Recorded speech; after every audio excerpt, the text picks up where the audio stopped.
Welcome back to Elderly Guidance. Great to be diving into another topic. Absolutely. And hey, if you're listening and haven't subscribed yet, could you do us a quick favor? Just tap that subscribe button now. It really helps us out. It does. So today we've got a really important deep dive for you. We've been looking into the latest research about vitamin supplements, specifically for folks over 65. Yeah, and we've found some, well, pretty crucial stuff, things you really ought to know. Our goal today really is to give you the essential info, which vitamins might actually help as you get older, and, maybe more surprisingly, which ones could potentially be causing problems. Right. We want to boil it down, get straight to the point without all the overwhelming technical jargon, help you figure out what matters. Exactly. Think of this deep dive as us pulling out the absolute must-know insights on vitamins for seniors. We want to empower you, our listener, to make genuinely good choices for your health in these later years. Okay, so where should we start? Let's jump right in. We're starting with what we're calling the dangerous four. These are vitamins that, well, might not be as helpful or could even be a bit risky after you turn 65. First up, vitamin A, but specifically the retinol form. Ah, yes, vitamin A. Most people think, great for vision, always good, but it gets a bit more complicated for older adults. How so? Well, vitamin A, in its active form, retinol, that's the kind you find in animal products and many supplements, it's fat soluble. Meaning it stores up in the body. Exactly. It gets stored in your liver and fatty tissues. And as we age, the liver might not process these stores quite as efficiently, so you can actually get a buildup of retinol, potentially reaching toxic levels over time. And I guess the signs of that toxicity aren't like a big warning light going off. Not usually, no. It's often more subtle stuff like maybe drier skin than usual, feeling dizzy sometimes, blurred vision, even joint pain. Things you might just chalk up to getting older anyway. Precisely. But here's something really concerning. A 2022 review, it was in the European Journal of Clinical Nutrition, actually linked higher vitamin A intake in seniors with a 25% increased risk of atrial fibrillation. Wow, AFib. That's serious. That's that irregular heartbeat that increases stroke risk, right? That's the one. A 25% increased risk is pretty significant. Okay, so if someone's looking at their supplement bottle and it lists retinol or maybe retinol palmitate, what should they be thinking? That's the key thing, the form. It's really the retinol from supplements that poses the main risk for seniors. The body needs vitamin A, absolutely, but there's a much safer way to get it. Which is? Beta-carotene, you get this from plant foods. Think sweet potatoes, carrots, spinach, even eggs have some. Beta-carotene is what we call a precursor. Like a building block. Kind of. Your body only converts beta-carotene into active vitamin A when it needs it. So the risk of building up too much is basically non-existent. The body regulates it. Ah, that makes sense. So the body's smarter with the plant version. Less synthetic retinol, more colorful veggies. That's the ideal approach. What about multivitamins? Lots of those have vitamin A. Good question. You need to check the label, see how much retinol is in there. If it's consistently over, say, 700 micrograms a day for women or 900 for men, that could be problematic long-term for older adults. Okay.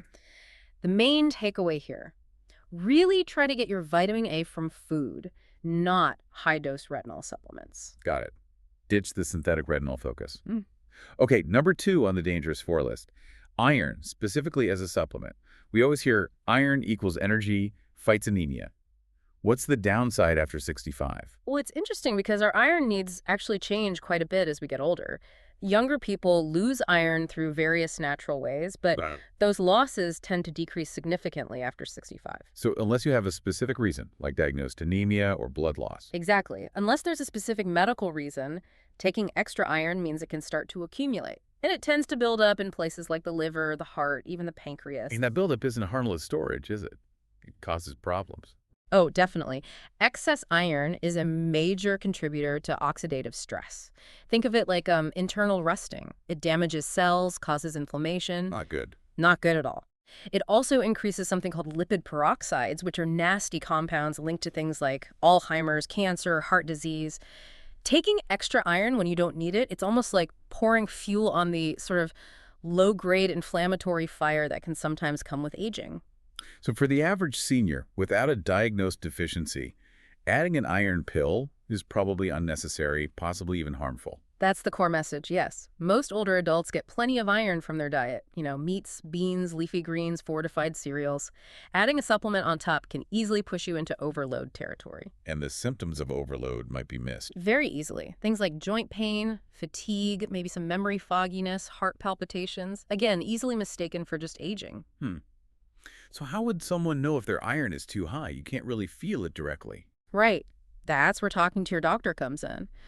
If you're concerned, especially if you're taking a supplement with iron, they can run simple blood tests. Like what? Tests like serum ferritin and transferrin saturation, they give a really clear picture of your body's iron stores. If those are high, the advice is usually to cut back on high iron foods maybe, and definitely stop the supplement.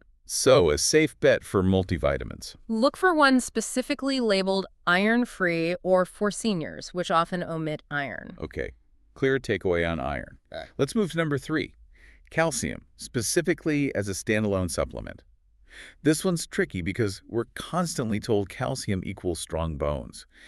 What's the potential danger for the over 65s? Well, it comes back to how our bodies change with age. Our ability to absorb calcium efficiently tends to decrease, particularly for women after menopause and also for aging men. So, if you take a big dose of calcium in a pill, And your body isn't absorbing it all effectively to put into your bones, that extra calcium has to go somewhere else. and somewhere else might not be good. Unfortunately, yes. It can end up depositing in soft tissues, joints, and the big worry is in the arteries. This contributes to artery calcification, or hardening of the arteries. Which increases risk for heart problems. Exactly. Some research has actually linked taking standalone calcium supplements, not calcium from food, mind you, but the supplements with an increased risk of heart attacks and strokes. It's quite counterintuitive. Definitely not what people taking them are aiming for. Are there other downsides? Yes, digestive issues can be a problem for some bloating, constipation. Also, taking high doses of calcium can interfere with your body's absorption of other important minerals like zinc and iron. Oh, right. And another thing, many seniors take acid-blocking medications, maybe for heartburn or reflux. Yeah, very common. Well, those medications can further reduce how well you absorb calcium from supplements. So if just popping a calcium pill isn't the best plan, how should seniors approach getting enough for their bones? The best approach is definitely food first. Leafy greens, kale, collared sardines, especially with the soft bones, yogurt, almonds, chia seeds. These are all great sources. And probably absorbed better. Generally, yes. Food-based calcium is usually more bioavailable and comes packaged with other nutrients that help. And critically, you need adequate vitamin D3 and vitamin K2. Why are they important here? They act like traffic cops for calcium. They help direct the calcium you consume into your bones and teeth. And importantly, help keep it out of your arteries and soft tissues. So it's about balance, not just flooding the system with calcium. Precisely. Check your multivitamin too. If it has a high dose of calcium and you eat a calcium-rich diet, you might want to rethink that supplement strategy. Bones need balance, they need weight-bearing movement, and they need those director nutrients like D3 and K2. Makes total sense. Okay, final one in our dangerous 4, vitamin B6, but specifically in high doses. This might surprise people. B6 seems pretty harmless usually. It does, and it's essential. But interestingly, even though it's water-soluble, meaning the body usually flushes out, excess high doses of B6 can actually build up, especially as we age, and it tends to accumulate in nerve tissue. Leading to nerve problems. Yes, it can become neurotoxic. It can actually damage sensory nerves. What kind of symptoms would that cause? Things like tingling, numbness, sometimes a burning feeling, often in the feet, also problems with balance, and even muscle weakness. Again, things that could be mistaken for something else, like diabetic neuropathy or just aging. Absolutely. Very easy to misdiagnose if you're not thinking about potential B6 toxicity from supplements. So, what counts as a high dose here for older adults? The official limits seem quite high sometimes. Well, the official upper limit is often set at 100 milligrams per day, but some research indicates that even doses around 50 milligrams daily, taken over a longer period, could cause problems for some older adults. And you find those levels in supplements. Oh, easily. Especially things marketed as energy boosters or brain health formulas or nerve support pills.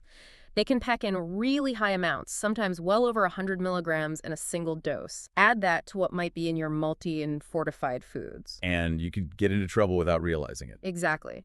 And seniors might be more vulnerable because metabolism can slow down, liver clearance might not be as efficient, and they might have pre-existing conditions making their nerves more sensitive. So what's a sensible way to handle B6 after 65? You definitely still need it. The daily recommended amount is actually quite small, about 1.5 milligrams for women, 1.7 for men over 50, and you can easily get that from foods. Like what? Chickpeas are great, tuna, turkey, bananas, many fortified cereals. So unless a doctor has specifically diagnosed you with a B6 deficiency through testing and recommended a higher dose. Avoid the high-dose supplements. Correct. Check your multi-labels. Aim for something with maybe 5 to 10 milligrams or less per serving, unless prescribed otherwise. The bottom line for B6 after 65 is really more is not better. It could actually mean nerve damage. Wow, okay. Those are some really important warnings about vitamins we might be overdoing. Let's shift gears now. Let's talk about the flip side, the essential four. These are vitamins or nutrients that many seniors might actually benefit from taking daily. Sounds good. And just a quick reminder, if you're finding this discussion valuable, please do hit that subscribe button right now. It helps others find this information too and ensures you won't miss our future deep dives. Definitely. Okay, first on our essential list, magnesium. But you specified in an absorbable form. Why is magnesium in that specific form so important as we age? Interestingly, magnesium is, well, it's often overlooked, but it's incredibly important for healthy aging. It's involved in hundreds, literally hundreds of processes in the body. But our levels tend to drop. They do, quite significantly often. There are a few reasons. Our gut absorption can become less efficient. Our kidneys might excrete more of it, and then there's medication use. Which ones? Many common ones, diuretics, water pills, acid blockers for reflux, even some blood pressure medications can deplete magnesium levels over time. And what does low magnesium feel like? Is it obvious? Often not. The symptoms can be really vague and easily brushed off as just aging. Things like feeling constantly tired, muscle cramps, especially at night, trouble sleeping, maybe more anxiety than usual, sometimes an irregular heartbeat, even contributing to insulin resistance. But if you fix the levels, People often notice real improvements. Better sleep, definitely. Fewer cramps, better balance, sometimes even clearer thinking. It's quite remarkable. what does it actually do in the body? You said hundreds of processes. Yeah, it's a cofactor, meaning it helps enzymes work. In over 300 systems, it helps regulate blood pressure, supports nerve and muscle function, helps keep blood sugar stable, maintains a steady heart rhythm, and it's vital for brain function too. And low levels, they've been linked to a higher risk of some pretty serious conditions, dementia, atrial fibrillation, type 2 diabetes. Okay, so it's important. Why the emphasis on absorbable forms? Because not all magnesium supplements are easy for the body to use. A common cheap form is magnesium oxide. It's often not well absorbed, and it can cause a digestive upset like diarrhea. Not pleasant. No. So better choices are forms like magnesium glycinate or citrate or malate. These are generally much better absorbed, more bioavailable, and they tend to be gentler on the stomach too. That's good to know. What kind of dose should seniors generally aim for? It varies, of course, depending on diet and health, but a good starting point to discuss with a doctor is often around 250 to 400 milligrams of elemental magnesium per day. And food sources. Definitely eat magnesium-rich foods. Leafy greens, avocados, pumpkin seeds, almonds, black beans are all good. But honestly, with modern soil depletion and common medication use, many seniors likely need some supplementation to reach optimal levels. Right. Okay, magnesium covered. Let's move to our second essential, vitamin D3. We know it's for bones, but you said it's more like a hormone. Yes, that's how scientists increasingly view it. It's much more than just a vitamin. And unfortunately, our ability to make vitamin D from sunlight drops significantly after age 65.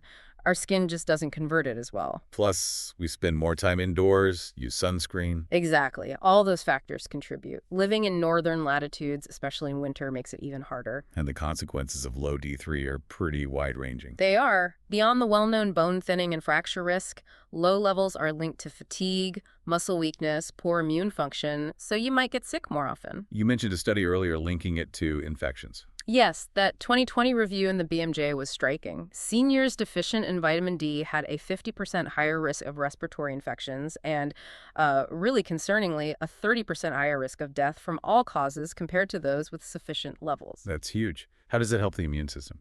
It actually helps activate key immune cells, the ones that fight off bacteria and viruses. It also helps regulate inflammation and supports tissue repair. So it's involved in multiple lines of defense. And brain health, too. Yes. Definitely. It seems important for memory, cognitive function, even mood. Low D levels have been associated with a higher risk of depression and also dementia in older adults. So deficiency is common, and the standard recommendations might not be enough for seniors. That seems to be the case. The standard 600 to 800 IU might maintain basic levels, but many experts now think older adults often need more like 1,000 to 2,000 IU daily just for maintenance. And if you're already low, your doctor might recommend much higher doses temporarily. And the best form is D3. Yes, cholecalciferol, or D3. It's better absorbed and utilized by the body than D2. And take it with a meal that contains some fat. It helps with absorption. You can get it in liquid drops, soft gels, capsules. Great tips. Okay, third on the essential list, vitamin B12. You hear a lot about this one for seniors. And for good reason. B12 deficiency is really quite common over 65, and it's sneaky. The early signs are often subtle. Like what? Just feeling tired all the time, maybe some brain fog or memory issues that you dismiss, perhaps a bit of tingling in your hands or feet. But if you ignore those... It can get much more serious. Long-term severe deficiency can actually mimic dementia symptoms. It can cause significant leg weakness, major balance problems. And the scary part is sometimes the nerve damage can become permanent if it's not caught and treated early enough. Wow. What exactly does B12 do? It's absolutely critical for keeping your nerves healthy, for making red blood cells, and for overall brain function. And why are older adults more prone to deficiency? The biggest factor is usually decreased stomach acid production. As we age, we often make less MACID. You need that acid to separate B12 from the protein it's attached to in food, like meat, eggs, dairy. So you can't absorb it properly. Right. That's the first crucial step. Plus, as we mentioned with calcium, common medications like antacids, and also metformin, which is widely used for diabetes, can interfere with B12 absorption too. So even eating B12-rich foods might not be enough after 60 or so. Often it's not, unfortunately. Unless you have really strong stomach acid, relying on food alone becomes less effective. That's why supplementation is often recommended. What kind of supplements work best? Forms like methylcobalamin or cyanocobalamin, these can bypass that initial stomach acid step and get absorbed more directly. Sublingual lozenges that dissolve under the tongue are popular, or just standard tablets. And the dose. It often needs to be higher than the basic RDA. A typical supplemental dose for seniors is often in the range of 500 to 1,000 micrograms per day, sometimes more, based on blood tests. Is there a risk of taking too much? Not really with B12. It's water-soluble, so your body typically just gets rid of any excess it doesn't need through urine. For severe deficiency, doctors might use weekly injections initially. So getting tested seems like a really good idea. I strongly recommend it. If you're over 65, haven't been tested recently, ask your doctor for a B12 blood test. It's such an important number to know. Catching and fixing a deficiency can make a huge difference in energy, brain function, nerve health, balance. It's really key. Excellent advice. Okay, finally, the last of our essential four, which you flagged as perhaps the most critical, omega-3 fatty acids, specifically EPA and DHA. Now, these aren't technically vitamins, right? No, they're essential fatty acids. But the evidence for their importance in aging, especially after 65, is just overwhelming. They've been studied extensively. For what kind of benefits? Major protection for your brain, your heart, your joints, even linked to a longer lifespan. You mentioned a big study earlier. Yes, that 2021 European study was really impressive. Over 42,000 older adults followed, and those with the highest blood levels of omega-3s had a 36% lower risk of dying from any cause. 36% lower risk of death. That's incredible. It is. And another study showed supplementing with omega-3s cut the risk of fatal heart attacks in seniors by over 45%. These aren't small effects. They really impact quality and quantity of life. So what are they doing? How do they help so broadly? Well, they're fundamental components of your brain cell membranes, so they're crucial for cognitive function and memory. They are powerful anti-inflammatories, which helps joints and reduces systemic inflammation. They help keep blood vessels flexible, regulate heart rhythm. The list goes on. And deficiency is common. Very. Estimates suggest over 2/3, maybe even 70% of Americans over 60 don't have optimal levels. Can you get enough from food? Like eating fish. Eating fatty, cold water fish like salmon, sardines, mackerel a couple of times a week is great. Definitely do that. But to reach the levels often shown to be beneficial for aging brains and hearts, supplementation is usually necessary for most older adults. What should people look for in a supplement, and how much? Look for a high-quality fish oil supplement. Check the label for the amount of EPA and DHA specifically. You want at least 1,000 milligrams combined EPA and DHA per day as a general target. For people with existing heart issues or significant inflammation, doctors might recommend 2,000 milligrams or even more. Also, look for brands that test for purity. You want it free of heavy metals like mercury. And the triglyceride form is generally absorbed better than ethyl ester forms. Any tips for taking it? Some people worry about a fishy aftertaste. Taking it with meals usually helps minimize that. And for vegetarians, vegans, or those with fish allergies, algae-based supplements are a fantastic source of DHA and sometimes EPA too. So omega-3s are like a foundation for healthy aging. I really think so. Clearer thinking, easier movement, maybe even deeper sleep, they contribute across the board. They're vital for maintaining brain structure and how your cells communicate as you get older.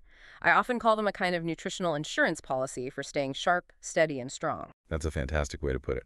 Okay, so wrapping this all up, the big message seems to be, Yeah. it's not about just taking more vitamins after 65, it's about making smart, targeted choices. Exactly. Understanding how your body's needs change is key. It's about being strategic. Maybe take a moment now, listener, to think about your own supplements. Are any of those dangers four in there unnecessarily? Are you covering the essential four? Really important questions. And hey, one last time, if this deep dive gave you some valuable insights, please do click that subscribe button. It means a lot to us and helps us keep bringing you this kind of information. Please do. And to leave you with something to think about. Now that you understand a bit more about these age-related shifts in vitamin needs, how can that knowledge empower you to proactively shape your own long-term health and vitality? What's one small, informed change you might consider making today after hearing this?